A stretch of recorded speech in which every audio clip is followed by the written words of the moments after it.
प्रधानमंत्री नरेंद्र मोदी द्वारा uniform civil यानी समान नागरिक संहिता की वकालत किया जाने के बाद आनंद फनन में all India Muslim personal law board ने बीती रात एक बैठक बुलाई। यूनिफॉर्म सिविल कोड के मुद्दे पर all India Muslim personal law board की ये मीटिंग करीब 3 घंटे चली। मीटिंग में यूनिफॉर्म सिविल कोड के कानूनी पहलुओं पर चर्चा की गई। इस दौरान बोर्ड से जुड़े वकीलों ने भी अपनी राय रखी। मीटिंग में फैसला लिया गया कि बोर्ड अपना एक पूरा ड्राफ्ट तैयार करेगा। इसके बाद all India Muslim personal law board से जुड़े लोग लॉ कमीशन के अध्यक्ष से मिलने का समय मांगेगा। इस दौरान बोर्ड अपना ड्राफ्ट लॉ कमीशन को देगा। बताया जा रहा है कि शरीयत के जरूरी हिस्सों का इस ड्राफ्ट में जिक्र होगा। बैठक में प्रधानमंत्री नरेंद्र मोदी के बयान पर ही चर्चा की गई। विपक्ष से भी यूनिफॉर्म सिविल कोड के मुद्दे को मिलकर संसद में उठाने की गुजारिश की जाएगी।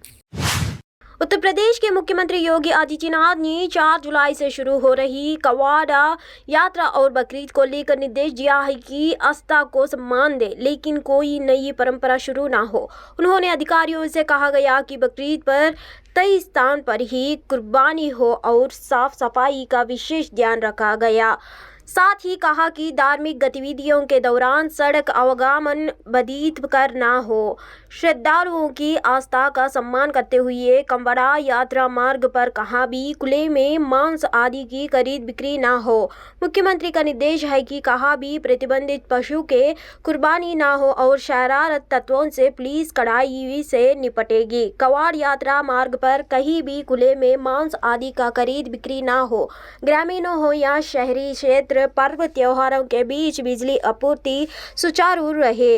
कवाड़ा यात्रा मार्ग पर श्रद्धालुओं की सुविधा और सुरक्षा के अच्छे प्रबंध हो, लोगों को परेशानी ना हो। इसके लिए मुख्यमंत्री ने निर्देश दिया है कि हर जिले की हर थाने में साइबर हेल्प डेस्क क्रियाशील हो। दिल्ली के करोल बाग में एक बाइक शोरूम में कांग्रेस नेता राहुल गांधी पहुंचे। राहुल गांधी शाम करीब 5:15 बजे शोरूम में पहुंचे और 7 बजे बाहर निकले। इस दौरान राहुल गांधी ने शोरूम के स्टाफ से मुलाकात की और उनका हाल चाल जाना। बता दें कि इससे पहले राहुल गांधी ने ट्रक ड्राइवरों से मुलाकात कर उनके अनुभव ताने हैं।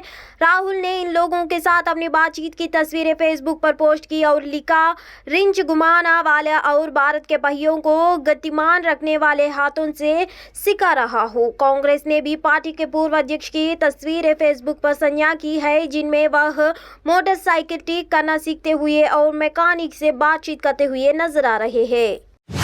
अयोध्या में निर्माणाधीन राम मंदिर का काम तेजी से चल रहा है। बीते दिनों कुछ तस्वीरें सामने आई थी, जिसके बाद कहा गया था कि गर्भगृह के छत की ढलाई पूरी हो चुकी है। गर्भगृह के छत की ढलाई पूरी होने के बाद मूर्तियों ने कलाकारी का काम चल रहा था, लेकिन अब निर्माणाधीन मंदिर के प्रथम तल का निर्णय कार्य शुरू कर दिया गया है। राम मंदिर के गर्भगृह का ढांचा पूरी तरह तैयार हो चुका है। गर्भगृह का काम पूरा होने के बाद अब पहले तले के काम शुरू हुआ है। हालांकि गर्भगृह के फर्श का काम भी अभी शुरू होने वाला है। फर्श के लिए डिजाइन का निर्माण कार्य पूरा कर लिया गया है। जानकारों को भी माने तो तकनीकी को लेकर भवन निर्माण समिति के बैठक में विचार विमर्श होगा। इसके बाद फर्श और पहले ताले का निर्माण कार्य शुरू किया जाएगा। बिहार में बीजेपी में एक सांसद सुनील कुमार सिंह ने मंगलवार को पटना और रांची के बीच शुरू की गई वंदे भारत एक्सप्रेस के लिए प्रधानमंत्री नीतीश कुमार को धन्यवाद किया। मीडिया को संबोधित कर रहे थे और उनसे चूक हो गई। औरंगाबाद निर्वाचन क्षेत्र से लोकसभा में अपना तीसरा कार्यकाल पूरा कर रहे सुनील कुमार सिंह मंगलवार को गया पहुंचे थे। यहां उत्तसेमी high speed train Vande Bharat का ठहराव था। औरंगाबाद संसदीय क्षेत्र में गया जिले के एक हिस्सा शामिल है। इस मौके पर बीजेपी सांसद सुनील कुमार सिंह ने संवाददाताओं से कहा, मैं दक्षिण बिहार के लोगों को यह अनमोल उपहार देने के लिए प्रधानमंत्री नीतीश कुमार को धन्यवाद देता हूं। इसके बाद सुनील कुमार सिंह द्वारा प्रधानमंत्री नरेंद्र मोदी के स्थान पर प्रधानमंत्री नीतीश कुमार का देने की चूक वाला वीडियो वायरल हो गया। हालांकि इस वीडियो में उन्हें कुछ सेकंड के भीतर ही अपनी गलती को ठीक करते और प्रधानमंत्री के नाम के साथ अपना बयान दोहराते हुए देखा जा सकता है। इस दौरान बीजेपी के गया जिले इकाई में प्रमुख प्रेम प्रकाश चिंटू भी उनके साथ खड़े दिख रहे थे। दिल्ली भारतीय जनता पार्टी के अध्यक्ष वीरेंद्र सचदेवा ने कोविड-19 काल के दौरान मुख्यमंत्री अरविंद केजरीवाल के बंगले के नवीनीकरण और पुनर्निर्माण में हुई वित्तीय और प्रशासनिक अनियमितताओं की सीजीओ जांच शुरू होने का स्वागत किया है। उन्होंने कहा है कि सीएजी देश में ऑडिट की स्वच्छ प्रतिष्ठा वाली संस्था है। इसकी जांच से जल्दी ही पता चलेगा कि किसके दबाव में पीडब्ल्यूडी अधिकारियों ने कानूनों का उल्लंघन किया। मुख्यमंत्री के लिए आलीशान बंगाल के निर्माण किया, अन्यथा वे केवल टाइप 7 बंगले के आवास के लिए पत्र थे। सीएजी जांच से यह तथ्य सामने आएगा कि कैसे सीएम अरविंद केजरीवाल सरकार द्वारा बंगल के लिए बार बार राशि स्वीकृत की गई।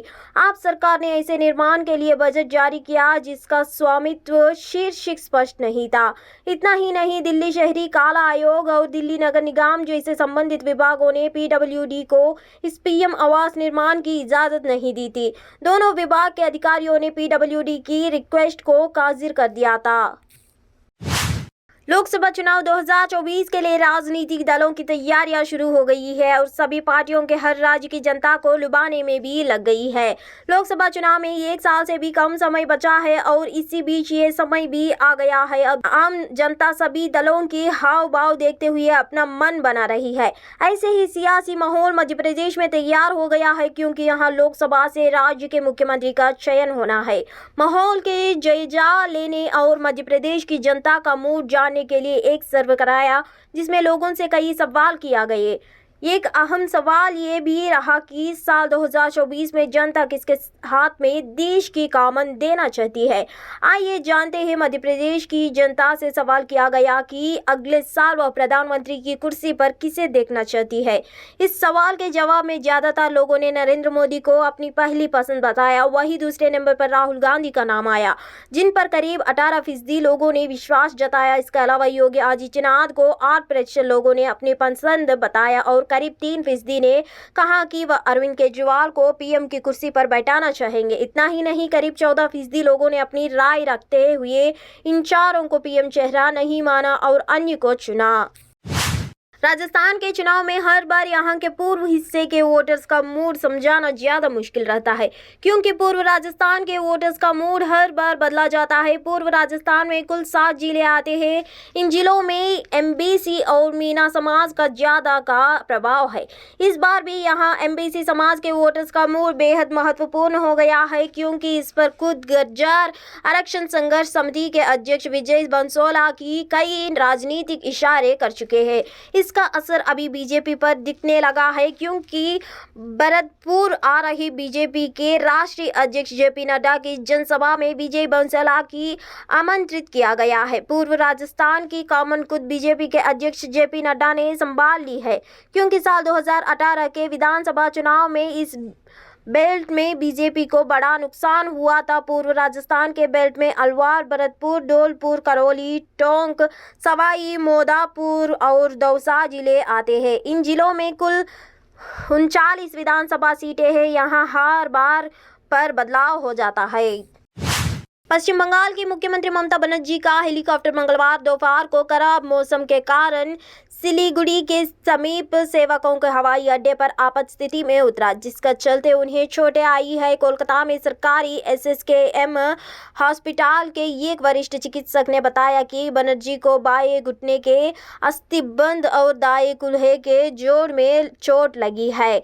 इससे पहले पायलट ने बागडोगरा हवाई अड्डा जाने के दौरान खराब मौसम के कारण हेलीकॉप्टर के अत्यधिक हिचकोले आने के बाद आपात लैंडिंग करने का फैसला किया। बनर्जी को हवाई अड्डे पर हेलीकॉप्टर से उतरने की कोशिश के दौरान कमर तथा पैरों में चोट लगी। बाद में वह बागडोगरा हवाई अड्डा से एक विमान से कोलकाता लौटी। एक अधिकारी ने बताया कि मुख्यमंत्री को कोलकाता पहुंचने के तुरंत बाद सरकारी एसएसकेएम हॉस्पिटल ले जाया गया। यहां उनका एमआरआई कराया गया। एक डॉक्टर ने कहा चिकित्सकों के उनकी जांच की और उनके बाएं घुटने और कूल्हे के जोड़ में कुछ लिगामेंट चोटें आई है।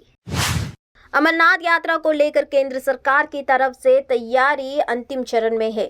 श्रद्धालुओं के लिए चिकित्सक देखभाल और स्वास्थ्य सुविधाओं के लिए जम्मू कश्मीर को हर संभव सहायता का आश्वासन दिया गया है। केंद्रीय स्वास्थ्य मंत्री मनसुख मांडविया ने स्वास्थ्य सेवाओं की समीक्षा की है। स्वास्थ्य मंत्रालय की तरफ से जारी एक बयान में कहा गया है कि मांडविया को आधार शिविर के और मार्ग में प्रदान की जाने वाली चिकित्सा देखभाल और अन्य सुविधाओं के बारे में जानकारी दी गई है। इस दौरान मनसुख ने कहा कि ये सुनिश्चित किया जाएगा कि यात्रा के दौरान सभी भक्तों को सर्वोत्तम स्वास्थ्य सेवाएं और चिकित्सा सुविधाएं मुहैया की जाए।